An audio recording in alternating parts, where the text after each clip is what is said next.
할렐루야. 예, 오늘 참 좋은 날입니다. 하나님은 항상 우리 예배를 기쁘게 받으시고 또 더없이 영광을 누리십니다. 이 시간 하나님께는 영광이요 우리 모두에게는 하나님의 은혜와 은총이 깃들어서 한 주간 일상 속에서 천국을 사모하고 또 삶의 자리에서 하나님의 나라를 누리며 전파하며 살아가는 우리 모두가 되기를 주의 이름으로 축원합니다.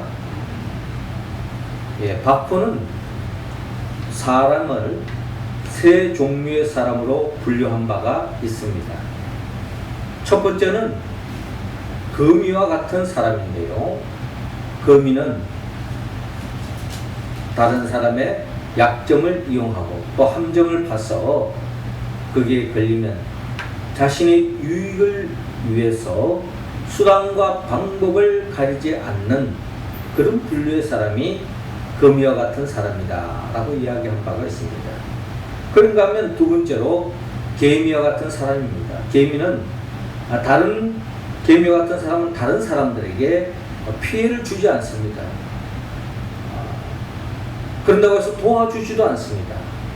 자기 자신만을 위해서 살아가는 사람, 그게 바로 개미와 같은 사람이다. 그리고 세 번째는 꿀벌과 같은 사람이라는 겁니다. 꿀벌은 거미처럼 다른 사람을 해롭게 하지도 않고 또 개미처럼 자기 자신만을 위해서 살지 않고 꿀벌은 자기 자신을 위할 뿐만 아니라 더 나아가 다른 사람들에게도 유익을 끼치는 사람, 그런 사람이 바로 꿀벌과 같은 사람이다 라고 그렇게 분류한 바가 있습니다. 오늘 성경의 본문에도 세 종류의 사람을 우리는 만날 수 있습니다. 첫 번째는 예수님을 대적하는 사람, 두 번째는 예수님을 떠나는 사람, 세 번째는 예수님과 함께 동고동락하는 사람. 이 세 종류의 사람을 바라볼 수 있는데요. 예수님을 대적하는 사람은 결국 하나님의 나라에 있어서 없어야 할 존재죠. 그런 사람이 없을수록 하나님의 나라가 더 크게 역사한다는 겁니다. 또한 주님을 떠나는 사람, 이 또한 하나님의 나라에 부정적인 영향력은 끼치지 않지만 그런다고 해서 긍정적인 영향도 끼치지 않습니다. 있으나마나한 존재인 거죠. 그러나 주님이 원하는 것은 주님과 함께 동거동락하는 사람, 주님과 함께 하나님의 나라를 살아가는 사람, 즉 하나님의 나라에 있어서 없어서는 안 될 그런 존재가 다 되기를 하나님은 원하고 있습니다. 자, 오늘 성경의 본문을 통하여서 하나님은 우리 모두가 없어서는 안 될 하나님의 나라로서 우리 교회 공동체에, 가정 공동체에, 이 사회 공동체 속에서 없어서는 안 될 자신을 위하고 다른 사람까지도 좋은 영향력을 끼치는 그런 사람으로 존재로 세움받기 위해서는 우리는 어떤 신앙의 길을 걸어가야 할 것인지 오늘 성경의 본문을 통하여 우리는 헤아려 보기를 원합니다. 하나님은 먼저 오늘 본문 64절을 통하여 주님께 대적하지 말라라고 말씀하고 있습니다. 자, 64절 말씀 우리 같이 한번 읽어볼까요? 시작. 그러나 너희 중에 믿지 아니하는 자들이 있느니라 하시니 이는 예수께서 믿지 아니하는 자들이 누구며 자기를 할 자가 누구인지 처음부터 아심이로라. 아멘. 자, 예수님께서 보리떡 5개와 물고기 2마리 5,000명을 먹인 이 사건, 사복음수에 그 누구도 빠뜨리지 않는 이와 같은 많은 사람들에게 놀라움을 안겨주었던 이 표적과 이 이적, 이 사건은 그저 한순간 허기전배를 처음으로 만족을 누렸던 하나의 사건으로 끝날 수 있는 이야기인데, 예수님은 이 보리떡 5개 물고기 2마리의 표적을 일으킨 이 사건 그 이후에 가버나움 회당에서 이 사건과 연결된 영적인 말씀을 들려주고 있습니다. 오늘 본문의 말씀도 바로 같은 맥락 속에서 바로 주님께서 말씀하고 있는 것입니다. 먼저 주님은 지난주에도 우리가 또 나눴듯이 55절에 내 살은 참된 양식이요 내 피는 참된 음료로다 라고 말씀하셨습니다. 주님이 친히 참된 양식이요 참된 음료다 라고 말씀하시면서 56절에 내 살을 먹고 내 피를 마시는 자는 내 안에 거하고 나도 그의 안에 거하나니 살아계신 아버지께서 나를 보내심에 내가 아버지로 말미암아 사는 것 같이 나를 먹는 그 사람도 나로 말미암아 살리라 라고 말씀하셨습니다. 그리고 이것은 하늘에서 내려온 떡이니 조상들이 먹고도 죽은 것과 같지 아니하여 이 떡을 먹는 자는 영원히 살리라 라고 주님께서 말씀하셨습니다.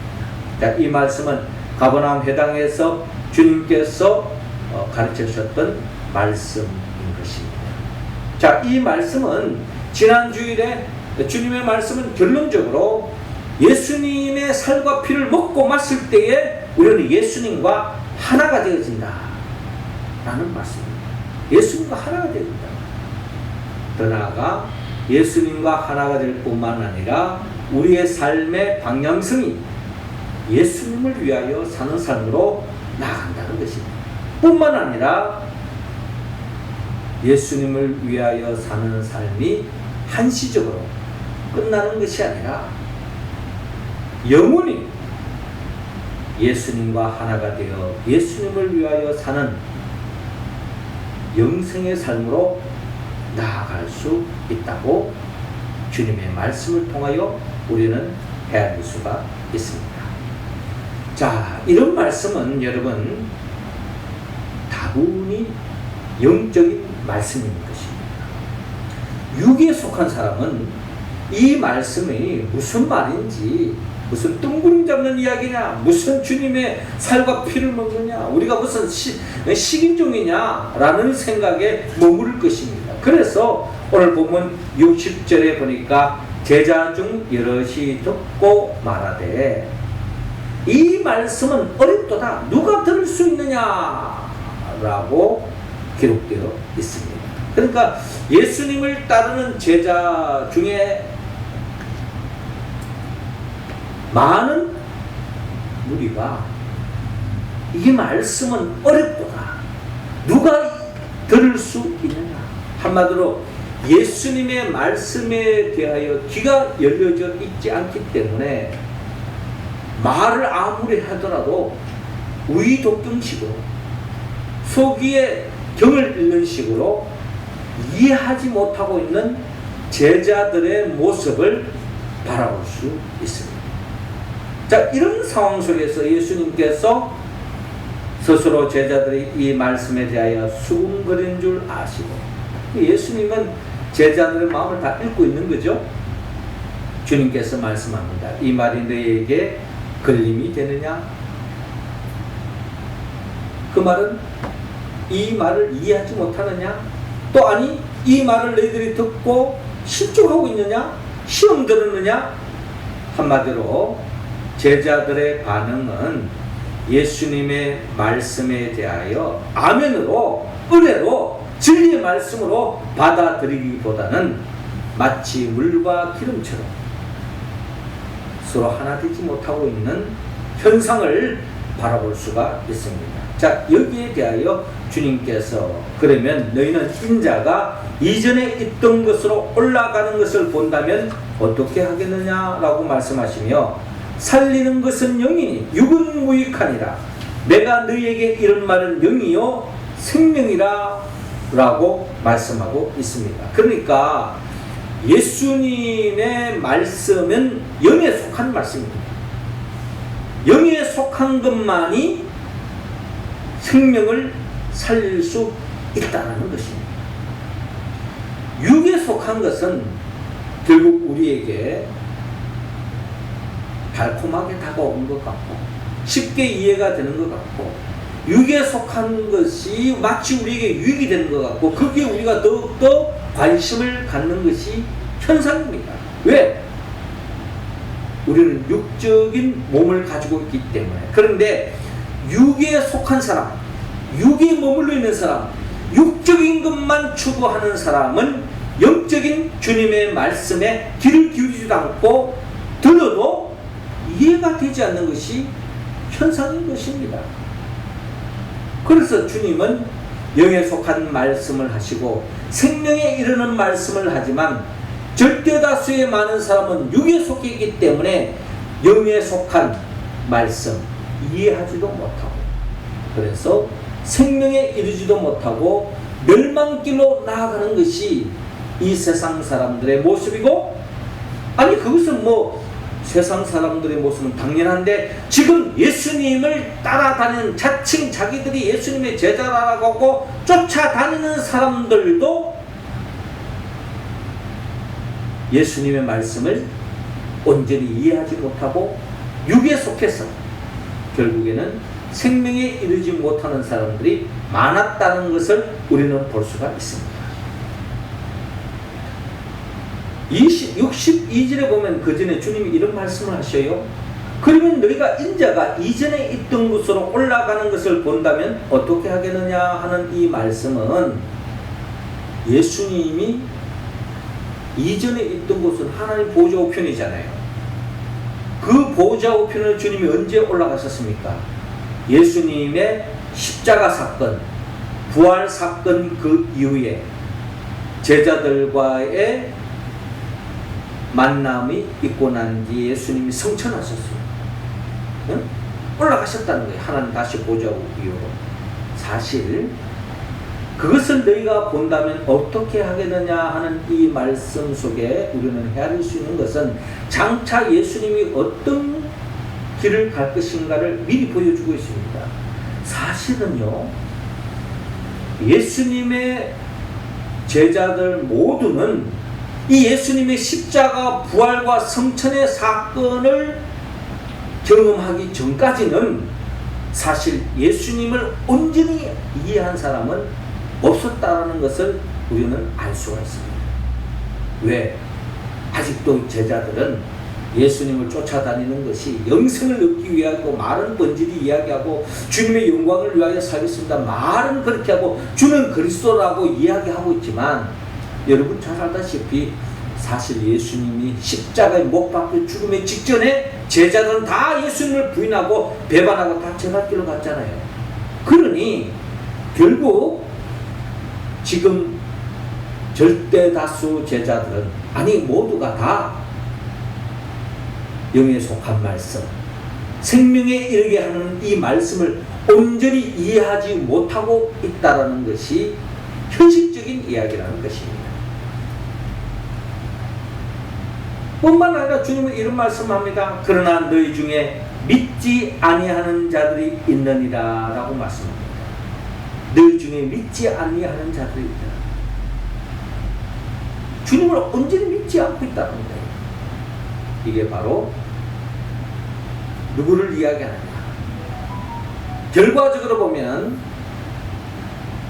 가룟 유다를 지금 이야기하고 있지만 실상은 가룟 유다만 주님을 배반하는 것이 아니라 11명의 제자들 십자가 앞에서 다 배반했어요.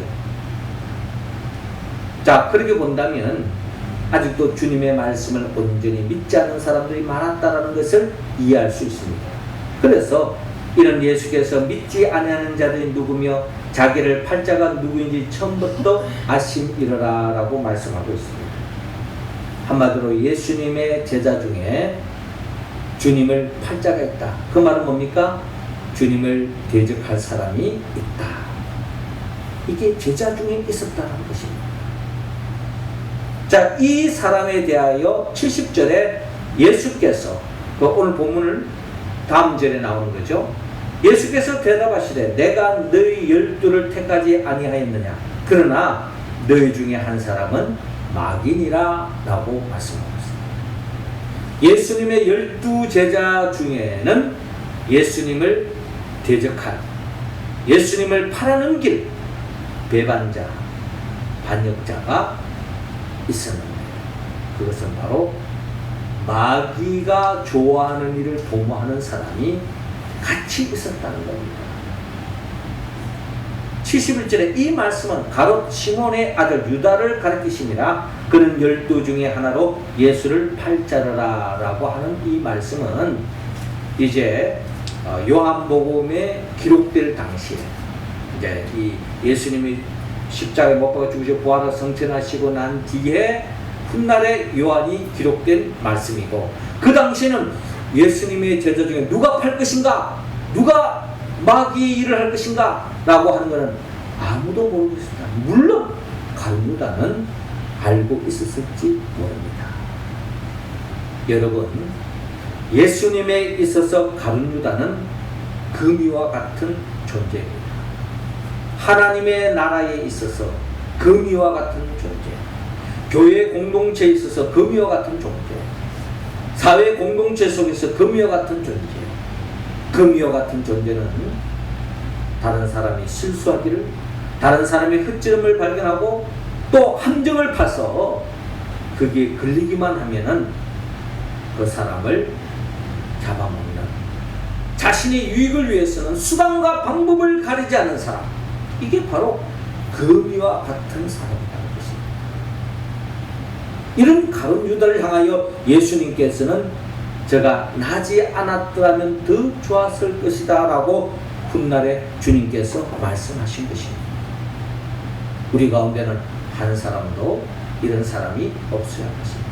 여러분, 세상에 이런 사람들이 많으면요, 이 세상은 혼란에 빠질 수밖에 없고, 자기 유익을 위해서 수단과 방법을 가리지 않고 악법을 했어라도 자기 호주머니를 채우려고 하는 사람들로 가득 찼을 때 하나님의 나라는 버릴 수밖에 없고, 이런 사람이 교회 공동체에 한 명이라도 있다면 그 교회는 시험될 수밖에 없고 병들 수밖에 없는 것입니다. 주님은 가룟 유다와 같이 주님을 배반하고 반역하고 대적하는 그 길을 걷는 사람이 우리 가운데는 한 사람도 없기를 주님은 원하고 있습니다. 떠나가 주님은 오늘 본문 66절을 통하여 하나님의 나라에 없어서는 안 될 우리가 존재가 되기 위해서는 주님을 떠나서는 안 된다라고 말씀합니다. 66절 같이 읽습니다. 시작. 그때부터 그의 제자 중에서 많은 사람이 떠나가고 다시 그와 함께 다니지 아니하더라. 아멘. 자, 오늘 본문 66절에 그때부터 오병이어의 사건이 있고 난 뒤에는 많은 사람들이 주님을 구름대같이 쫓아다니는 거예요. 인기가 뭐 이루 말할 수 없습니다. 예. 한마디로 스타가 된 거예요. 자, 그런데 그런 이후에 예수님이 가버나움 회당에서 이 사건에 대해서, 이 배부리 먹은 사건 이거에 대해서 이야기하기보다는 영적인 생명, 영생을 얻게 하는 하늘로서 내려온 생명의 떡에 대해서 영적인 말씀을 했을 때에 사람들은 별로 관심이 없는 겁니다. 별로 재밌지도 않고 은혜가 되지도 않고 와닿지도 않는 거예요. 무슨 그냥 뜬구름 잡는 이야기 하시는구나, 우리하고는 별 관계없네, 뭐 이런 식으로 예수님의 말씀, 영적인 이 말씀의 냉랭한 모습을 볼 수 있습니다. 그러니 그들의 반응은 나타나는 겁니다. 그때부터, 그 말씀하신 이후로부터 그의 제자 중에 많은 사람이 떠나가고, 예수님을 쫓아다닌다고 나는 예수님 끝까지 따르겠다, 막 주님께만 쫓아다니면 먹는 문제 해결되어지고 내 삶의 모든 문제가 해결되어질 거라고 생각해 갔는데, 주님의 말씀은 그에 대한 것을 채워주지 않고 영적인 말씀을 하니까 별로 영양가도 없고 재미도 없다 생각하니 결국 많은 사람들이 주님을 떠나가고 있다라는 것입니다. 이런 사람의 특징은 육에 속한 사람, 세상 것에 가치를 두고 사는 사람, 세상 것에 의미를 두고 사는 사람, 아직도 세상의 재미에 빠져 있는 사람들은 예수님께 가까이 가면 갈수록 거부스러워요. 그냥 불편합니다. 왜? 아직도 세상에 희망을 걸고 있으니까. 아직도 사람이 희망을 걸고 있으니까. 아직도 내 자신의 희망을 걸고 있으니까. 희망을 갖는 거 나쁘지 않는 거죠. 그러나 여러분, 세상의 희망을 걸고 사람의 희망을 걸고 사람을 믿고 의지하면 결국 남는 것은 절망이요 낙심이요 없습니다. 세상도 마찬가지입니다. 마시면 마실수록 더 갈증나는 것이 세상적인 것입니다. 가지면 가질수록 순간적인 기쁨이 있죠.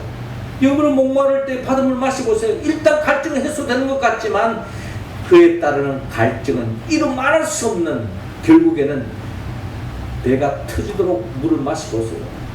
결국 더 큰 갈증으로 죽어가는 것이 인간의 실존입니다. 이건 이론이 아니에요. 세상적인 것은 취하면 취할 수 없습니다. 그렇다는 것입니다. 그러니 예수님을 떠나가고 다시 그와 함께 다니지 아니하더라. 누구와? 예수님과 함께 다니지 않더라. 예수님을 쫓아다니지 않더라는 거예요. 자기의 육적인 욕구를 예수님이 온전히 채워주지 않으니까 제 갈 길로 간다. 이 사람들의 특징은 뭡니까? 예수님을 크게 대적하지도 않습니다. 그런다고 예수님과 큰 도움이 되지도 않아요. 그러니까 한마디로 말해서 하나님의 나라에 있어서는 있으나 마나한 존재라는 거예요. 하나님과 아무 관계없는, 주님과 아무 관계없는, 그런다고 이 사람들이 예수님 쫓아다니면서 대적한 것도 아니에요. 그런다고 해서 예수님을 도와준 것도 아닙니다. 있으나 마나한 존재. 이게 바로 예수님을 쫓아다니는 제자 중에 있었다. 그들은 육에 속해 있었고 결국 모든 사람과 같이 멸망길로 가는 사람이기 때문에 예수님과 더 이상 관계하지 않는 것입니다. 떠나는 것입니다. 이런 사람을 결국 개미와 같은 사람이죠. 개미는 다른 사람들에게 피해를 주지도 않습니다. 개미와 같은 사람은 다른 사람이 그런다고 해서 유익도 주지 않습니다. 개미 같은 사람의 특징은 철저히 이기주의적인 삶을 살아갑니다. 나만 행복하면 되지. 내 행복을 위해서, 내 만족을 위해서, 내 자신을 위해서 살아가는 사람. 주님과 아무 관계없습니다. 남들이 뭐 하든 뭐 살든 죽든 나는 관계없다. 나만 잘 살면 된다. 자신의 행복을 위해서 살아가는 개미와 같은 사람의 최후는 출발은 아주 잘 살 것 같지만 최후는 비극으로 끝납니다. 우리가 잘 아는 누가복음 15장에 보면은 탕자의 이야기가 나와요. 한 아버지의 두 아들이 있었죠. 이 두 아들이 그 아버지가 엄청난 재산을 가지고 있고 훗날에 아버지가 세상을 떠나고 나면 두 아들이 유산으로 받을 엄청난 돈이 있었던 것입니다. 그런데 이 둘째 아들이 아주 망나니예요. 어떻게 보면 자기 자신은 자기가 망나니라고 생각하지만 아주 당연한 권리라고 생각하는 거예요. 아버지가 돌아가시면 유산을 내 몫이 있을 텐데 그 몫을 미리 좀 주세요. 저 행복한 삶을 살고 싶습니다. 제가 행복의 길로 가고 싶습니다. 그냥 아버지의 마음도 헤아리지 않고 형의 마음도 헤아리지 않고 자기 자신의 행복을 위해서 아버지가 돌아가시면 받을 수 있는 그 돈을 미리 달라고 해서 그 돈을 챙겨가지고 세상을 향하여 갑니다. 여러분, 아버지가 물려준 그 재산 흥청망청 쓰는 거예요. 아무 아낌없이 너무나도 자기가 하고 싶은 대로 먹고 싶은 대로 자기가 사고 싶은 거 다 사면서 그것도 만족 안 되니까 유언비로서 결국에는 크랑방탕한 생활을 추구합니다. 처음에는 더없이 만족하고, 이야, 진작 아버지를 떠나서 내 마음대로 살 걸 하고 그의 행복이 보장될 것 같았지만 그 결과는 어떻게 됐습니까? 결국 이 탕자가 먹을 것이 없어서 돼지의 쥐엄 열매를 그것도 배불리 먹지 못하고 굶주림에 떨고 있는 둘째 아들의 모습을 볼 수가 있습니다. 어찌 이런 일이 있을 수 있는가? 그렇습니다. 여러분, 나 자신만을 위하고 나만 챙기는 사람, 결국 불행의 길로 갈 수밖에 없습니다. 이 세상은요, 누군가의 도움이 손길이 없이는 우리는 존재할 수 없습니다. 아무리 대단한 사람도 누군가의 도움의 손길이 있었기 때문에 내가 존재하는 것입니다. 누군가가 도와줄 때에 빼앗기는 것 같고 잃는 것 같지만 내 자신만을 위하여 사는 사람들이 이해할 수 없는 엄청난 행복이 찾아온다는 것입니다. 그렇기 때문에 그런 사람들이 많아질 때 이 세상이 살맛나는 거죠. 그러나 자기 자신만을 위하여 살아가는 그 인생은 결국 비극으로 끝날 수밖에 없다. 오늘 성경 본문에 예수님의 제자 중에 주님을 따라가 다니는 사람들 중에 그런 사람들이 많았다는 겁니다. 영적인 말씀, 생명에 이르게 하는 말씀을 받아들이지 못하고 더 이상 주님과 결별하고 제갈 길로 가는 사람이 많았다. 하나님의 나라에 도움도 되지 않고 끝나고 해서 악한 것도 한 것도 아니지만 아무런 관계없는 그런 사람도 우리 교회에 채워져 있다면 그런 교회는 별 의미가 없습니다. 주님은 우리 모두가 개미와 같은 그런 성도가 한 사람도 없기를 주님은 원하고 있습니다. 마지막 세 번째로 오늘 보면 68절에 예수님과 함께 영원히 살기를 원합니다. 68절 같이 읽습니다. 시작. 시몬 베드로가 대답하되 주여 영생의 말씀이 주께 있사오니 우리가 누구에게로 가오리까? 아멘. 보리떡 5개와 물고기 2마리, 이 사건을 통하여 주님께서 결론적인 말씀은 너희들의 육신의 배를 채워주는 그 보리떡 5개와 물고기 2마리보다 더 중요한 것이 있다.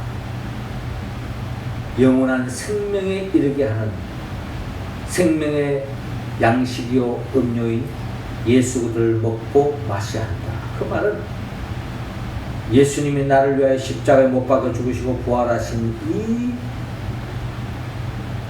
복음의 이야기를 놓지 않고 그 주님께 늘 감사하며 주님과 함께 영원히 사는 그 인생이 가장 복된 길이라는 것입니다. 자, 그러면서 67절에 예수께서 12제자에게 이르시되 너희도 가려느냐? 많은 사람들이 떠나니까 제자들을 향하여서 남아있는 12제자를 너희도 가려느냐? 라고 묻습니다. 그때 12제자를 대표하는 시몬 베드로가 이런 말을 합니다. 주여 영생의 말씀이 주께 있사오니 우리가 누구에게로 가오리까? 우리가 주는 하나님의 거룩하신 자이신 줄 믿고 알았사옵나이다 라고 고백합니다. 자, 표면적으로 본다면 베드로는 우리는 주님 떠나지 않습니다. 우리 끝까지 주님을 따라다닐 겁니다. 왜? 주님의 말씀은 생명에 이르게 하는 말씀이요 영생을 안겨주는 말씀이기 때문에 우리는 주님을 떠나지 않습니다. 영생의 말씀이 주께 있는데 우리가 어디를 떠난단 말입니까? 우리는 끝까지 주님과 동거동락하고 끝까지 주님을 따라가겠습니다. 주님은 하나님의 거룩하신 자요 하나님의 아들이요 우리는 주님만을 믿고 따라가겠습니다 하고 고백하는 것입니다. 자, 이 고백이 우리 고백이 되기를 주님은 원하고 있습니다. 그러나 여러분, 이 고백이 사실 베드로는 이때 고백했지만 이 고백이 얼마나 오래 갔습니까?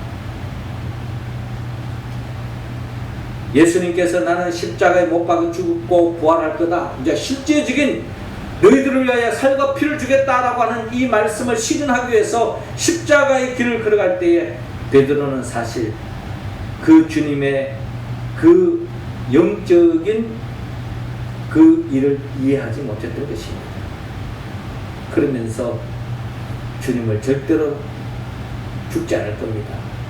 우리가 주님을 지킬 겁니다.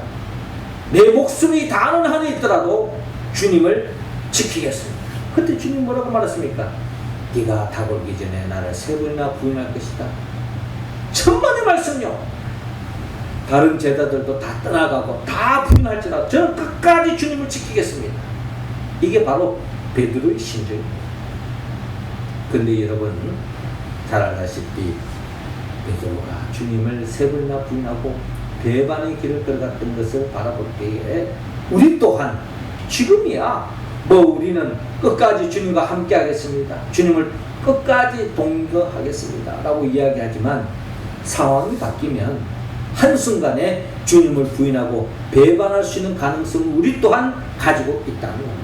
그런데 여러분, 언제 이 베드로가 이 말씀을 실현했습니까? 성령 받고 난 뒤에 완전히 바뀌었습니다. 베드로를 비롯한 11명의 제자, 베드로가 포함된 11명의 제자, 물론 갑니다. 이제 제갈 길로 갔고 베드로를 포함한 11제자. 그리고 여러분 바울의 삶을 보십시오. 그들은 완전히 주님과 동고동락하는 삶의 길을 걸어갔던 것입니다. 그들은 한마디로 말해서 울물과 같은 인생을 살았습니다. 주님을 위하여 살 뿐만 아니라 또 자기 자신을요, 가장 자기 자신을 위한 길이 뭡니까? 내가 영원한 생명에 이르는 것. 이 가치를 알기 때문에 주님을 위하여 사는 것입니다.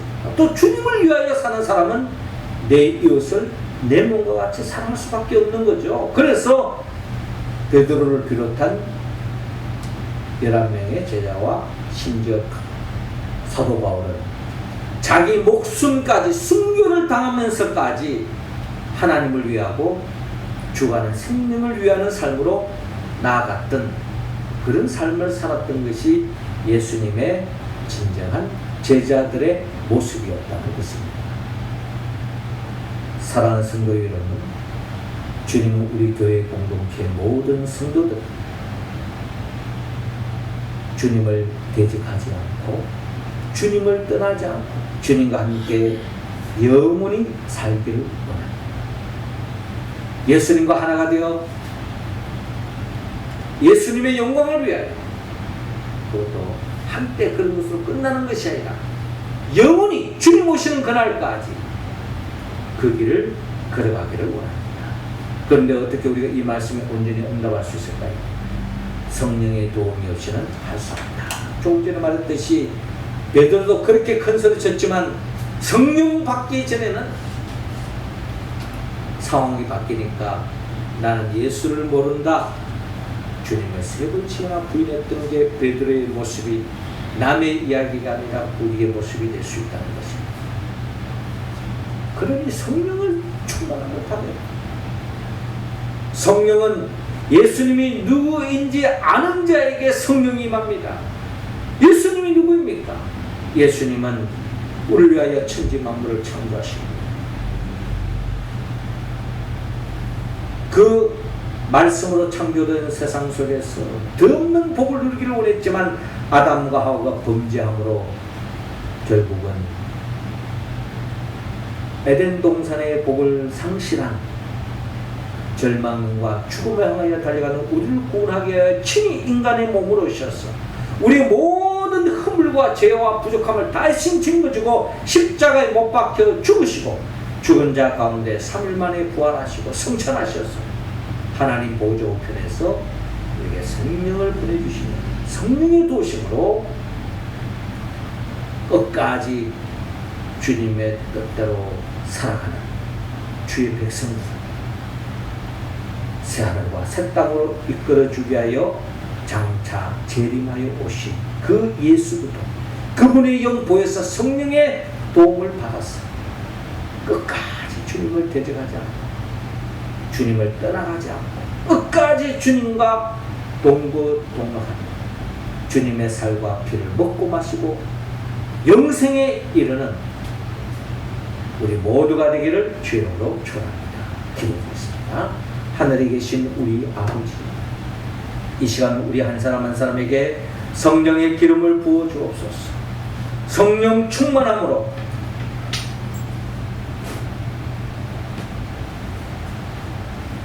예수 그리스도를 위하여 살며 예수님과 함께 동거동락하며 주님의 통치하심 속에 영원히 하나님의 나라를 살아가는 우리 모두가 되게 하여 주옵소서.